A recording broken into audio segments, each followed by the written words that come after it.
오늘 우리에게 주신 하나님의 말씀 데살로니가 후서 1장 1절에서 4절 말씀을 중심으로 성숙한 신앙, 믿음이 자라는 신앙이라는 제목으로 말씀을 드리려고 합니다. 자녀를 키울 때 제일 관심사 중에 하나가 육체적으로는 이렇게 잘하는 것이고, 또 하나는 공부를 좀 잘했으면 좋겠다.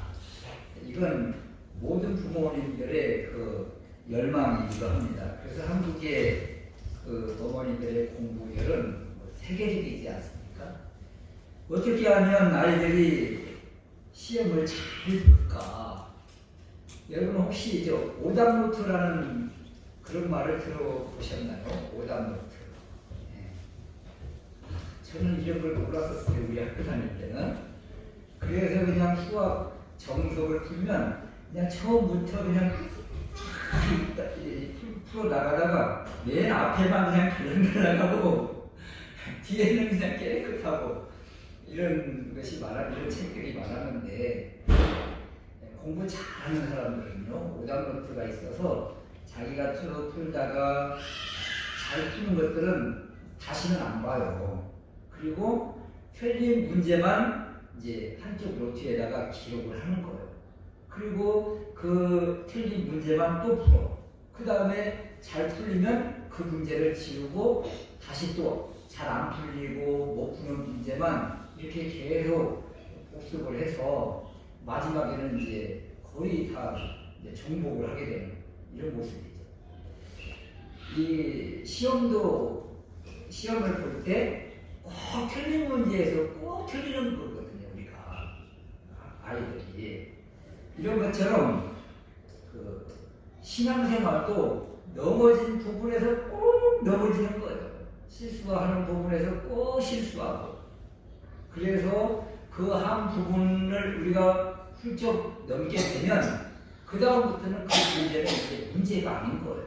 이런 것처럼 우리 신앙생활도 이 신앙생활 노트가 있어서 넘어질 부분, 여기서 내가 왜 또 넘어질까 반복적으로 계속 훈련하면서 그 문제를 훌쩍 뛰어넘다 보면 이제 신앙생활이 평탄해지는 것이고 신앙생활이 잘하게 되는 것입니다.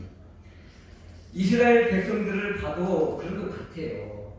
확 넘어지는 부분에서 또 넘어지고 우상숭배에서 넘어지는 가장 큰 원초적인 부분을 뒤돌아보면 이방여인과의 결혼 문제, 이런 것들을 위해서 그 여인이 가지고 온 우상 앞에 무릎을 꿇고 이러면서 우상숭배하게 되고, 그래서 꼭 넘어진 자리에서 또 넘어지는 이러한 모습들을 우리가 많이 봅니다. 먹는 문제 앞에서 또 넘어지고, 여자 앞에서 또 넘어지고, 우상 앞에서 또 넘어지고, 이제 이러한 문제들을 계속 하나씩 실패하면서 교훈 삼고 다시 그 부분을 훌쩍 뛰어넘다 보면 이제 문제가 아닌 것이고, 그러다 보면 믿음이 훌쩍 자라고 있는 것들을 우리가 많이 보게 됩니다. 오늘부터 이제 데살로니가 전서를 끝내고 데살로니가 후서에 들어왔는데, 데살로니가 전서를 보면 사도 바울에게 데살로니가 전서, 데살로니가 교회가 참 열심히 신앙생활을 잘하고 있다는 말을 듣고 또 잘못하고 있다는 것도 듣고, 그래서 이렇게 했으면 좋겠다, 그런 의미에서 디모데에게 편지를 빌려서 데살로니가에 방문하게 된 것입니다. 디모데가 데살로니가 전서를 가지고 그 교회에서 또 가르치고 그 소식을 가지고 다시 돌아왔는데 문제가 심각한 것이 있었던 거예요. 디모데가 가지고 온 보고에 보니까 잘한 것들은 너무 잘하는데 또 잘못한 것들이 있더라. 재림의 문제에 있어서 또 심각한 문제가 있더라. 그래서 급하게 데살로니가 후서를 쓸 수밖에 없었던 그 환경이 있었다는 거예요. 그래서 사도 바울이 이 소식을 듣자마자 곧바로 데살로니가 후서를 써서 보냈는데, 데살로니가 전서와 후서의 이 기간이 일반적으로 한 3개월에서 5개월 사이, 그러니까 즉시 써서 올려 보내는 것을 볼 수가 있습니다. 왜 이렇게 급하게 다시 데살로니가에 이 편지를 써서 보내야 됐을까요? 잘한 것은 더 잘하도록 격려하는 것이고, 잘못한 그 문제 신속하게 빨리 교정하거나 고치지 않으면 안 되겠기에 이렇게 급하게 후서를 써서 그 교회를 독려하고 바로 세우는데 힘쓰고 있는 것입니다. 데살로니가전서 1장 2절에서 3절 말씀을 보면, 우리가 너희 무리로 말미암아 항상 하나님께 감사하고 기도할 때에 너희를 기억하고 말함은 너희의 믿음의 역사와 사랑의 수고와 우리 주 예수 그리스도에 대한 소망의 인내를 우리 하나님 아버지 앞에서 쉬지 않고 기억함이니, 이 데살로니가 교회는 데살로니가 전서에서 소개한 것처럼 믿음의 역사, 사랑의 수고, 소망의 인내, 믿음, 사랑, 소망이 있는, 그것을 또 지키는 그런 교회였습니다. 우리의 영적인 영역에서 가장 중요한 것, 세 가지 영역, 믿음, 사랑, 소망인데, 이런 것들이 데살로니가 후서에서 소개하기를 전서에서보다 더 잘하고 있다는 거예요. 여전히 성장하고 있음에 감사하면서 칭찬하면서 자랑하는 모습을 1장 3절 이하에서 지금 보여주고 있는 것입니다. 그 데살로니가 교회를 보니까 이렇게 잘하고 있는 영역, 믿음, 사랑, 소망, 이런 것들은 잘하고 있는데 잘못하고 있는 부분, 그것은 이제 2장 이하에 나오겠지만 여전히 임박한 재림의 문제로 인해서 교회가 계속 심각한 문제를 가지고 있었다는 거예요. 그래서 잘하고 있는 부분은 잘하게 공유를 하고, 잘못하고 있는 부분은 질책하면서 모든 것들이 좀 바로 세워지기를 원하는 사도 바울의 이 마음이, 바로 하나님의 마음이기도 한 이 마음이 지금 이 서신서에 전해져 있다, 이런 것입니다. 그 우리의 모습도 어떠한가, 이런 거예요. 신앙생활이 잘 되고 있는가, 또 전진하고 잘하고 있는가, 아니면 넘어진 데서 또 넘어지고 나아가지 못하고 머물고 정체되어 있는 것은 아닌가, 이 말씀을 통해서 점검하면서 데살로니가 교회의 잘한 모습을 잘막하고 잘못한 부분은 우리도 교정하고 수정해서 잘하려고 힘쓰는 우리 모두가 될 수 있으시기를 주님의 이름으로 축원합니다. 첫 번째는 이런 것인데요, 사도 바울은 항상 어디에서든지 은혜와 평강을 기도합니다. 바울 서신의 첫 번째는 항상 인사로 시작을 하는데요, 꼭 편지 쓸 때마다 등장하는 순서, 꼭 쓰는 말, 자신이 어디에 있는지, 그리고 수신인, 대상자들, 여러분이 어디에 있는지 소속을 분명하게 밝혀줍니다. 고린도 후서에서도 그러하고 에베소서 1장에서도 그러하고 항상 하나님의 뜻으로 말미암아 그리스도 예수의 사도된 바울은 자신의 신분을 분명하게 밝히죠. 나는 사도입니다, 이렇게. 로마서 1장 1절에서는 예수 그리스도의 종 바울은 자신이 어떤 존재인지, 저는 예수 그리스도의 종 노예입니다, 이렇게 분명하게 자신을 밝혀요. 그 다음에 수신자들, 너희들은 누구인가, 너희들은 어느 소속인가, 이것을 또 드러내 줍니다. 에베소서 1장 1절 후반절에 보면 에베소에 있는 성도들과 그리스도 예수 안에 있는 신실한 이들에게 편지하노니, 에베소 교인들이 어디에 있다는 거예요? 그리스도 예수 안에 있다, 이렇게 소개를 하고 있어요. 또 빌립보서 1장 1절에 보면 그리스도 예수 안에서 빌립보에 사는 모든 성도와 감독들과 집사들에게 편지하노니, 빌립보에 있는 모든 성도와 감독과 집사들은 어디에 있는가? 그리스도 예수 안에 있다. 이렇게 분명하게 가르쳐줘요. 골로새서에서도 마찬가지예요. 골로새서 1장 12절에도 골로새에 있는 성도들 곧 그리스도 안에서 신실한 형제들에게 편지하노니 어디 있다는 거예요? 그리스도 안에 있다는 거예요. 오늘 데살로니가 후서 1장 1절에서도 하나님 우리 아버지와 주 예수 그리스도 안에 있는 데살로니가 사람들의 교회에 편지하노니 너희들은 누구 소속인가? 너희들은 어디 있는가? 누구 안에 있는가? 각 서신서의 공통점 하나님 아버지와 주 예수 그리스도 안에 있다. 주님 안에 있다. 이렇게 선포하고 있습니다. 우리는 어디 있습니까? 우리도 동일하게 하나님 아버지 안에 있습니다. 하나님 아버지 품 안에 있는 거예요. 동일하게 또 주님 안에 있는 거예요. 우리가 어디에 있어요?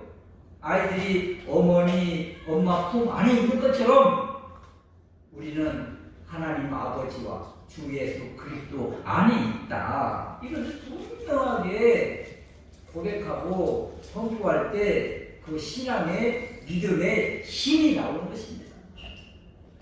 데살로니가 전서 5장 18절 말씀에 보면 범사에 감사하여라. 이는 그리스도 예수 안에서 너희를 향하신 하나님의 뜻이니라. 주님 안에 있는 사람은 말이에요.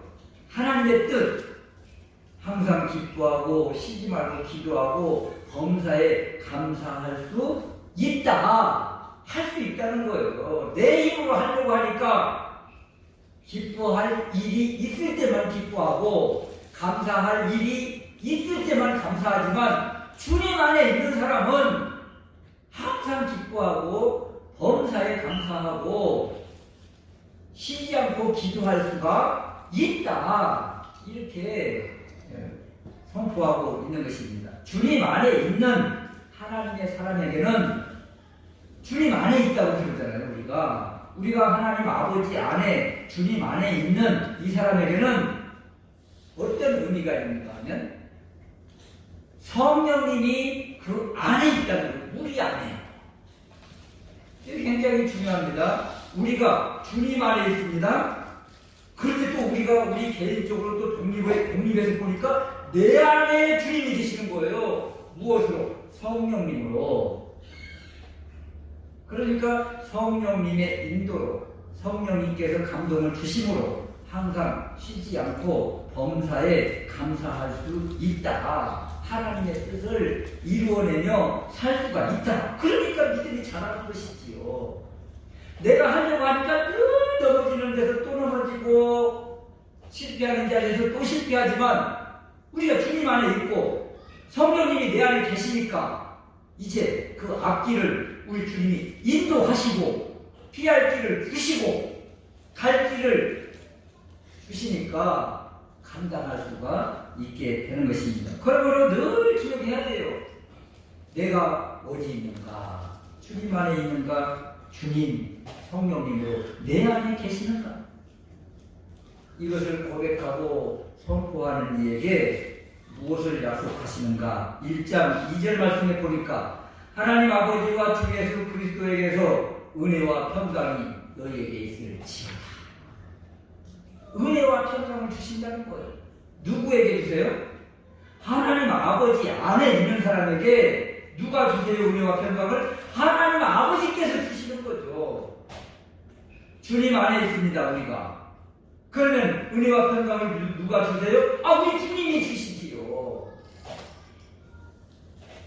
은혜와 평강, 이것이 바로 하나님께서 우리에게 주신 복입니다. 복. 사람이 주는 위로와 사람이 주는 복은 일시적이지만 하나님이 주시는 은혜와 평강은 영원한 것입니다. 특히 이 데살로니가서에서 하나님을 소개할 때 바로 데살로니가전서 5장 23절 말씀에 보니까 평화의 하나님께서 친히 너희를 평화의 하나님, 평강의 하나님이라는 뜻이에요. 또 데살로니가 후서 3장 16절에는 평화의 주, 평강의 주께서, 전서에서는 하나님 아버지께서, 후서에서는 우리 주 예수 그리스도, 우리 주님께서 무엇을 주시는가? 또 어떤 주님으로 오시는가? 평화의 주님으로 오셔서 평강을 주신다고 약속하십니다. 그래서 우리에게 평화와 은혜가 흘러 넘칠 수밖에 없는 것이죠. 이 평화, 성경에서 평화, 이것은 우리가 너무도 잘 아는 단어예요. 히브리어로 샬롬, 이 헬라어로는 에이레네, 우리나라 말로는 안녕하세요, 이런 것입니다. 성경에서 말하는 이 샬롬, 평화, 평강은 대적과의 어떤 긴장 상태가 있다, 누구와 대립과 갈등의 관계가 있다, 이건 평화가 아닙니다. 우리 지금 남과 북이 긴장 상태잖아요. 늘 대치 중에 있잖아요. 휴전선을, 삼바스를 기점으로 양쪽 군대가 늘 지키고 있잖아요. 이건 평화가 아니에요. 평화는 대적이 없어진 상태입니다. 우리를 공격하는 공격의 대상자가 없어진 것을 말해요. 소멸되었다. 그래서 하나님이 주신 평화는 우리를 덜 괴롭히고 우리를 공격하고 우리를 긴장하게 하는 것들, 그것들을 제거해 주십니다. 누가요? 우리 하나님 아버지께서. 그럼 우리가 늘 삶 가운데서 긴장하는 것들이 무엇입니까? 질병, 약한 것들, 이거 가지고 우리가 늘 조심해야 되고 힘써야 되는 거고 애쓰는 거고 몸부림치는 거잖아요. 또 어떤 사람과의 관계성 속에서 대립적인 관계, 이런 것들 늘 힘든 거죠. 어떤 사람을 만날 때 참 힘든 사람들이 있어요. 그러면 그 긴장 관계가 늘 되어지니까 마음에 평화가 없습니다. 그러니까 이 상태는 평화가 아닌 거예요. 영적인 부분도 마찬가지. 악한 어둠의 세력들 있지요. 저도 어제인가요? 굉장히 추웠잖아요. 그래서 이제 난로를 앞에다가 딱 이제 놓고 막 뭘 하다가 갑자기 이렇게 눌러서 딱 봤는데 새카만 난로가 앞에 딱 있는 거, 그래가지고 내가 깜짝 놀랐어요. 이런 것처럼 말이에요. 그냥 어떤 것에 의해서 우리가 놀라는 부분, 또 악한 것들에 의해서 우리가 놀라는 부분들, 이런 부분들이 있습니다. 영적 긴장 상태가 항상 있어요. 이건 평화가 아닌 것입니다. 진정한 평강, 평화는 이 긴장 상태가 다 없어져서 마음에 염려, 근심, 조심해야 된다, 이런 생각 자체가 없는 거예요. 진정한 평화는 그래서 이 땅에서 이루어지는 것이 아니고 우리의 생이 마감되는 그때에 모든 것이 완벽하게 이루어지는 것이지만 이 땅에서도 이 평화를 맛보게 하신다. 어디에 있으므로? 우리가 주님 안에 있으므로 말입니다. 그래서 이 은혜와 평강을 누리는 비결, 그건 다른 건 아닙니다. 우리가 어디에 있는가? 주님 안에 있는가?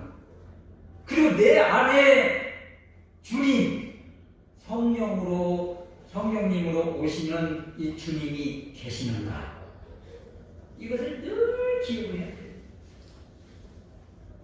우리가 그쪽 신앙을 다 받지는 않지만 순복음교회 지금은 이제 돌아가셨지만 조영기 목사님이 늘 강단에 올라갈 때마다 항상 그렇게 했다고 그럽니다. 항상 이렇게 강단에 올라갈 때마다 항상 이렇게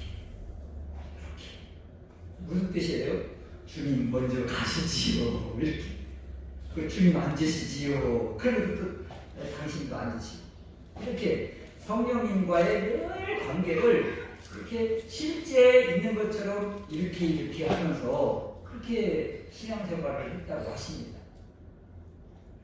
네, 이런 부분 우리가 필요한 거예요. 우리가 늘 주님이 내 안에 계시는가, 성령님이 내 안에 계시는가.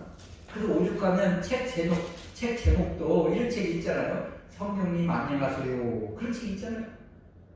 그 책에 보면 성령님에 대해서 우리가 얼마나 예민하니 감각을 가지고 있는지, 아예 그냥 무시하고 사는지, 성령님 안녕하세요 늘 안부 인사하듯이 주님과의 관계가 회복되어지면 그냥 기도하는 대로, 마음에 품은 대로 이루어진다고, 그런 내용이에요. 주님과 동행하는 것 다른 것 아닙니다.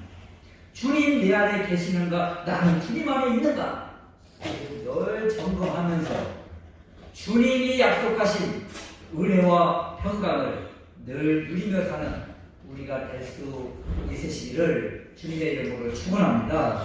두 번째, 신앙이 눈에 보이도록 잘 자라고 있는가, 이런 것입니다. 여러분 잘 자라고 있습니까? 눈에 보입니까? 이런 거예요. 학교 다닐 때 보면 친구들 그 방학 끝나고 만나면 말이에요, 그냥 키가 훌쩍 큰 애들이 있어요. 옷을 우리가 뭐 요즘처럼 작으면 늘 사주는 그런 시대가 아니잖아요. 그래서 그냥 소매도 이만큼 오고, 바지도 그냥 이렇게 올라오고, 키가 커가지고 그런 애들이 많았습니다.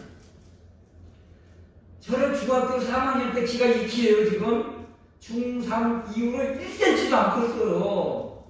그러니까 중학교 때까지만 해도 나름대로 좀 덩치도 있고, 번호도 1번에서 순서대로 쭉 했는데 58번까지 갔으니까 굉장히 큰 키예요. 달리기 선수도 하고 대표 선수도 하고 그랬거든요.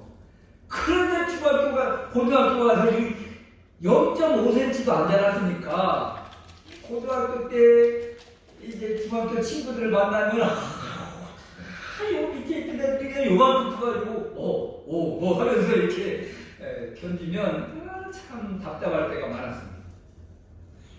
키가 안 크면, 키가 자라지 않으면 이렇게 속이 상해요.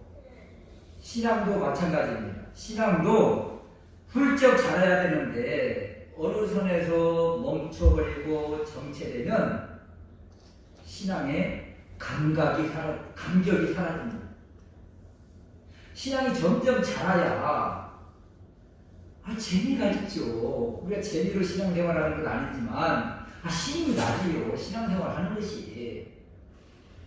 근데 늘 여전히 정체되어 있다, 머물고 있다, 그러면 힘이 듭니다. 감사도 사라집니다. 그런데 데살로니가 교회를 보십시오. 3절 말씀인데요. 형제들아, 우리가 너희로 말미암아 항상 하나님께 감사하노니 이것이 당연함은 너희 믿음이 자라고, 너희 믿음이 더욱 자라고, 믿음이 자랐다는 거예요. 몇 개월 사이에 말이에요. 거의 보면 2달, 3달 사이에 바라보니까 믿음이 훌쩍 자랐다는 거예요. 여기 잘한다, 성장하다, 넘어서다, 이런 건데요. 믿음이 더욱 자라고 지나치게 증가했다, 또는 엄청나게 자랐다, 기대했던 것 이상으로 믿음이 크게 성장했다, 이런 의미예요. 더욱 자라고. 더군다나 잘한다, 자란 상태에서 머무는 것이 아니라 계속 자라고 있다는 거예요. 믿음을 표현할 때 성경에서는 야고보서 2장 26절 말씀에 보니까 영혼 없는 몸이 죽은 것 같이 행함이 없는 믿음은 죽은 것입니다. 행함이 없는 믿음은 죽은 것이다. 그러면 행함이 있는 믿음은 살아있다는 것 아니겠어요? 죽은 믿음이 있고 산 믿음, 살아있는 믿음이 있다는 거예요. 그러니까 살아있는 믿음이기 때문에 잘한다는 것이죠. 데살로니가 교회는 살아있는 믿음이 있어서, 산 믿음이 있어서 이렇게 점점점 더 잘하고 있다. 어떻게 이렇게 잘하고 있는가? 데살로니가 전서 3장 10절 말씀에 믿음의 부족함을 온전하게 해달라고 주야로 심히 사도 바울이 간구를 했습니다. 바울이 이렇게 데살로니가 교회에 믿음이 온전해지고 잘하기를 간절히 기도했더니 이렇게 잘하고 있는 거예요. 또 우리를 위해서 누군가가 기도해주고 계신다. 이것이 또 얼마나 우리에게 큰 힘입니까? 우리의 중보자, 우리 주님이 계시잖아요. 우리 주님이 하나님 아버지 하나님 우편에서 우리를 위해서 끊임없이 기도해주고 계시잖아요. 그러면 우리는 주 안에 있다고 고백하기만 하면 우리는 잘할 수밖에 없다. 또 이 데살로니가 교회를 보면 믿음만 잘하는 것이 아니고 3절 후반절 말씀에 보니까 너희가 다 각기 서로 사랑함이 풍성하다. 사랑함이 풍성하다. 어떻게 사랑을 했을까요? 데살로니가 전서 5장 14절 말씀에 사도 바울이 편지하기를 권면하기를 형제들아 너희들은 규모 없는 사람들을 훈계하며 마음이 약한 사람들을 안위하고 힘이 없는 사람들을 붙들어 주라 이렇게 권면을 했었는데 감사하게도 이 권면을 그대로 받아서 잘 행하고 있다는 거예요. 세상에서 가장 아름다운 말 그 단어 언어가 사랑이라고 그러지 않습니까? 설문조사를 해서 가장 아름다운 단어가 뭐예요? 그 단어에다가 표를 붙이세요. 그랬더니 사랑이라는 단어에 그냥 가장 많은 표가 붙었다는 거예요. 모든 사람들이 좋아하는 단어, 언어, 사랑. 그런데 이 데살로니가 교회는 사랑이 풍성했다. 서로 사랑함이 풍성했다. 어떤 한 사람만 일방적으로 사랑해 주는 것이 아니라 사랑 주고 사랑 받고 사랑하고 이런 관계성 속에서 그 공동체가 사랑함이 풍성했다. 사랑이 흘러 넘쳤다. 이런 이야기입니다. 그러니 그 공동체가 얼마나 아름다운 공동체입니까? 도대체 어떻게 하면 이런 사랑이 넘치는 공동체, 사랑이 넘치는 가정, 사랑이 넘치는 관계가 될까요? 다른 건 아닙니다. 최고의 사랑은 우리 아버지 하나님의 사랑이지요. 우리 아버지 하나님께서 우리를 사랑하시기를 독생자를 주시기까지의 사랑. 하나밖에 없는 그 아들님을 우리한테 내어주시는 그 사랑. 우리 주님은 또 우리를 어떻게 사랑하세요? 우리 대신 십자가를 져서 죽으신 그 사랑. 그러니까 하나님 아버지의 사랑, 우리 주님의 사랑, 이 사랑이 믿어지면 우리도 내 것을 줄 수가 있고 내 것을 공유할 수가 있는 것이지요. 그냥 내 것 움켜쥐는 것이 아니고 내 것을 나누어줄 수 있고 공유할 수 있고 아니요 상대방의 짐을 오히려 대신 져줄 수 있는 그런 단계까지 성장한다. 이 데살로니가 교회가 이렇게 사랑하고 있다는 것입니다. 이 교회가 어떻게 해서 이렇게 사랑이 넘칠 수 있었을까? 데살로니가 전서 3장 12절 말씀에 너희 서로 간에와 모든 사람에 대한 사랑이 더욱 넘치기를 너희들 간에 서로 사랑이 넘치기를 사도 바울이 주야로 심히 강구했었거든요. 바울이 간절히 기도했었거든요. 바울의 기도가 응답된 거예요. 이렇게 응답이 되더라는 거예요. 사도 바울이 쉬지 않고 기도하고 데살로니가 교회에 권면을 했는데 아니 자신도 쉬지 않고 기도했더니 기도의 대상자인 그 데살로니가 교회가 믿음이 자라고 사랑이 풍성하고 교제가 넘치고 이런 모습이 되더라.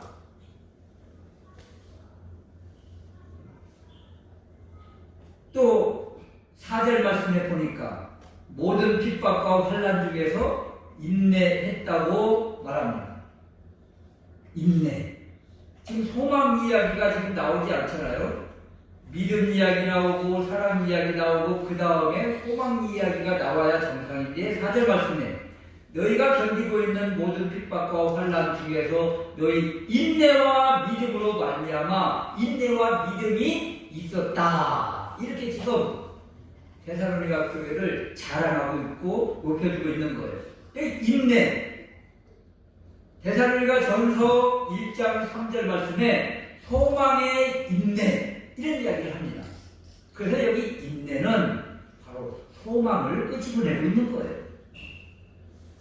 믿음이 더욱 자라고 믿음 이야기 했었고 사랑함이 풍성함이며 사랑 그리고 너희가 견디고 있는 모든 핍박과 환난 중에서 너희 인내와 믿음 이것이 바로 소망인 것이죠. 소망의 인내. 그래서 데살로니가 교회는 우리 영적으로 가장 중요한 요소 믿음과 사랑과 소망이 넘치는 그리고 이것을 붙잡는 그리고 이것을 삶 가운데서 행동함으로 자라고 있는 이 모습을 우리에게 지금 보여주고 있습니다. 여러분 여기에 핍박과 환난 이야기가 나옵니다. 핍박과 환난은 내적으로 당하는 고통입니다. 압박입니다. 이 내적 압박을 당하면 살 소망을 잃어버려요.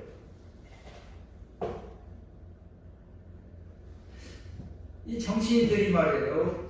검찰에 들어갔다 나오면 많은 사람들이 극단적인 선택을 하는 경우가 많은데요. 제가 어떤 변호사님하고 상담하는 가운데 그런 이야기를 하더라고요. 그 검사 앞에 가서 한번 조사받기 시작하면 그 인생의 모든 그냥 수치와 수모를 다 경험하는 거예요. 그래서 정말 살 소망을 잃어버린다. 그 정도로 보통 우리가 이야기하는 탈탈 털어버린다 이런 이야기를 할 때 그냥 그동안 살아온 모든 것들을 다 무너뜨린다는 거예요. 그래서 어지간한 사람은 버텨내기가 힘듭니다. 이런 이야기를 하더라고요. 데살로니가 교회 이런 엄청난 환난과 핍박, 박해, 압박을 당하고 있습니다. 대내적으로 당하는 고난이에요. 그런데도 불구하고 잘 견디고 이기고 있다. 어떻게 하면 살 소망까지 잃어버릴 정도의 엄청난 환난과 고통과 압박과 박해를 이길 수 있었을까? 가장 큰 원동력은 재림에 대한 소망입니다. 데살로니가 교회의 문제이기도 하지만 또 힘 중에 하나가 임박한 재림입니다. 임박한 재림. 우리나라 초대교회 일제시대입니다. 가장 힘들고 어려울 때 우리나라 교회 시대 가운데 가장 박해가 심할 때 일제시대와 6.25 시대입니다.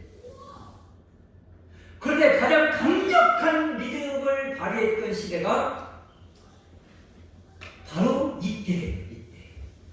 어떻게 그것이 가능했을까요? 이들이 가지고 또 붙잡고 있었던 신앙이 있는데 그것은 임박한 재림, 곧 주님 오신다. 이 신앙이었습니다. 우리나라 초대 교회는요, 그냥 하늘을 바라봐도 이상한 구름만 보여도 주님이 오신가 보다. 이렇게 바라보고 서쪽에 그냥 파랗게 노을이 지면서 해가 지는 그 광경을 바라보면서 주님 곧 오시겠다. 이렇게 바라봤던 시대예요. 그러니까 지금 어떤 엄청난 환난과 고난과 핍박이 와도 이런 것 주님 곧 오시는데 이런 모습을 다 주님 우리 주님이 보고 계시는데 내가 어떻게 주님을 배반할 수가 있냐. 그러면서 그 믿음을 지켰던 것입니다. 데살로니가 교회 살 소망까지 잃어버릴 정도의 극심한 환난과 고난과 박해 어떻게 이길 수 있었다고요? 주님 곧 오신다는 이 확신의 믿음이 있었기 때문에 이 고난을 이길 수가 있었던 것입니다. 이 믿음이 있으면 말이에요. 내가 지금 엄청난 견디기 힘든 고난에 맞닥뜨렸어요. 곧 주님 오십니다. 곧! 그러면 견디는 거예요. 군대에 가면 훈련소 들어가자마자 얼마나 훈련소 때 힘이 들어요. 그런데 그날부터 우리는 날 서기 시작합니다. 지금 며칠 남았다. 이제 막 훈련소 들어간 사람이 제대할 날짜 며칠 남았다. 이거 손꼽아 기다리면서 지내는 거예요. 훈련소 이렇게 우리가 뒤집어도 며칠 남았다. 며칠이면 끝난다. 그것이 견디게 합니다. 그래서 고난과 박해의 환난은 어찌 보면 엄청난 시련이기도 하지만 우리의 믿음을 점검하는 또 구별하고 증명하는 어떤 잣대예요. 고난이 왔습니다. 내 믿음이 지금 어느 정도의 위치에 있는지 볼 수 있는 거죠. 코로나 시대 지나오면서 대형 교회부터 작은 교회에 이르기까지 거의 출석률이 50%, 그리고 좀 좋은 교회들이 60, 70%라고 합니다. 나머지는 다 어디 갔을까요? 코로나라는 이 고난을 통해서 다 구별이 된 거예요. 그 코로나라고 하는 이 고난이 믿음을 한번 흔들어 갔다. 믿음을. 이런 것입니다. 어떻게 하면 고난을 우리가 이길 수가 있을까? 이 땅에서의 고난은 잠시 잠깐입니다. 임박한 재림이 아닐지라도 우리가 당하는 고난 잠시 잠깐입니다. 모세가 이런 이야기를 합니다. 시편 90편에서 우리의 연수가 70이요 강건하면 80이라도 아니 요즘 시대로 말하면 100세일지라도 그 연수의 자랑은 수고와 슬픔뿐이요 신속히 가니 우리가 날아가니이다. 금방 갑니다 여러분. 그리고 우리를 기다리는 것은 영원입니다. 우리가 고난받고 있는 이 시기 100년이라고 해도 잠깐이에요. 잠깐을 잘 견디고 넘기면 영원히 기다리고 있다고요. 영원. 그래서 이것이 영원이라는 이 소망이 고난을 이기게 하고 우리 앞에 그 영원히 기다리고 있다는 것이 있기 때문에 믿음으로 살려고 힘쓰는 것이고 서로 사랑 나누고 몸부림치고 그리고 관계 회복을 위해서 힘쓰는 것입니다. 그래서 고난은 우리의 신앙을 자라게 하는 힘이고 고난은 믿음을 더 견고하게 해주는 것이고 고난은 오히려 서로 사랑하게 하고 뭉치게 하는 것입니다. 고난을 통해서 사랑을 또 확인하기도 하는 거예요. 우리가 너무도 잘 아는 그 단편 소설 있잖아요. 오헨리의 그 크리스마스 선물. 이걸 가끔 한 번씩 생각할 때마다 참 가슴이 그냥 저리저리해. 너무도 가난한 전 부부. 이 가난이 이들에게는 고난이죠. 그런데 서로 또 귀중한 또 보물을 하나씩 가지고 있는 거예요. 아내는 모든 사람이 부러워하는 긴 금발머리를 가지고 있고 남편은 아버지의 유산 물려받은 그 시계줄 없는 금시계를 가지고 있고 그리고 크리스마스는 다가오고 이 어떻게 내 사랑을 표현할 수 있을까? 내 가장 소중한 것을 줘야지. 그렇게 해서 서로 선물 교환을 닦았는데 어때요? 아내는 머리를 잘라서 남편의 시계줄을 사고, 남편은 시계를 갈아서 그 안에 이 머리를 빗을 비싼 머리빗을 사고, 둘이 이렇게 그 선물을 이렇게 교환할 때 참 어떤 마음이겠어요. 얼마나 둘이 이 고난을 통해서 서로 간에 사랑이 확인되니까 참 천금을 주고도 살 수 없는 그 사랑의 풍성함이 그냥 눈에 보이잖아요. 고난이 이런 것입니다. 고난 속에서 우리가 믿음이 자라고, 고난 속에서 사랑이 오히려 더 풍성해지고, 고난을 통해서 소망을 더 붙잡게 되는 거예요. 데살로니가 후서 이 1장의 말씀을 바라보면서, 데살로니가 교인들의 신앙생활의 모습을 바라보면서, 우리는 너무나 지금 안일하게 감각 없이 너무 부끄럽게 살고 있는 것은 아닌가. 제 자신을 봐도 너무 부끄러워.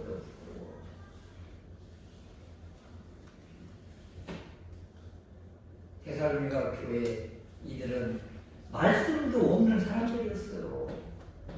달랑 3주 말씀 받고, 그리고 데살로니가 전서라고 하는 이 편지 받고, 어린 디모데가 가서 좀 교육하고, 이것이 전부입니다.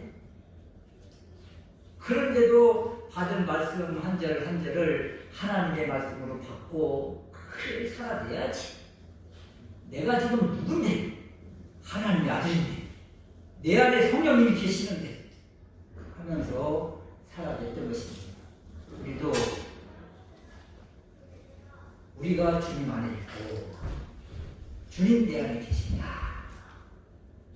성령님 내 안에서 지금 나에게 계속 말씀을 생각나게 하시고 감동을 주신다.